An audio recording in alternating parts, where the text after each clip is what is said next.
Hi friends, మీరు ఇవాళ బొమ్మను గీసుకుంటూ భోగి కథ వినండి. మనం భోగి పండుగ ఎందుకు జరుపుకుంటామో తెలుసుకుందాం. శ్రీకృష్ణుడు గోవర్ధన పర్వతాన్ని ఎత్తిన రోజు మరియు శాపవశంగా శివుని వాహనమైన బసవన్నని భూమికి పంపించి రైతుల పాలిత దైవాన్ని భూమికి దిగి వచ్చిన రోజు మరియు బలిచక్రవర్తి రాకను ఆహ్వానించడానికి భోగి మంటలు వేస్తాము. ఆ భోగి మంటలు ఎలా వేస్తాము?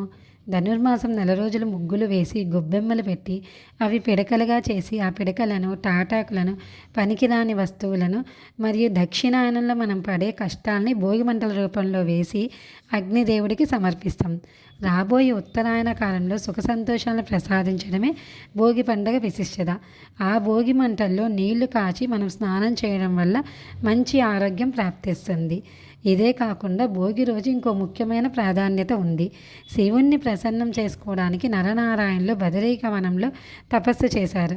అప్పుడు దేవతలందరూ తల్ల మీద బదరీ ఫలాలను కురిపిస్తారు. ఆ బదరీ ఫలాలకు మరో పేరే రేగి పండ్లు. అందుకే భోగి రోజు ముఖ్యంగా పెద్దలు తమ చిన్నారులకు తలపై రేగి పండ్లు, చెరుకు గెడలు, బంతిపూల రెక్కలు, చిల్లర నాణాలు, శనగలు పోస్తారు. రేగి పండ్ల చిన్నపిల్లల తల మీద పోయడం వల్ల శ్రీమన్నారాయణుడి ఆశీస్సులు లభిస్తాయి. వాళ్ళకి చెడు దృష్టి తొలగిపోతుంది. తలపై భాగంలో బ్రహ్మరంధ్రం ఉంటుంది. అదే ప్రేరేపితం చేస్తారు. రైతులకి కొత్త పంట చేతికి వచ్చిన రోజు. అందుకే శ్రీమన్నారాయణకి ఆ బియ్యంతో పొంగలి చేసి నైవేద్యంగా పెడతారు.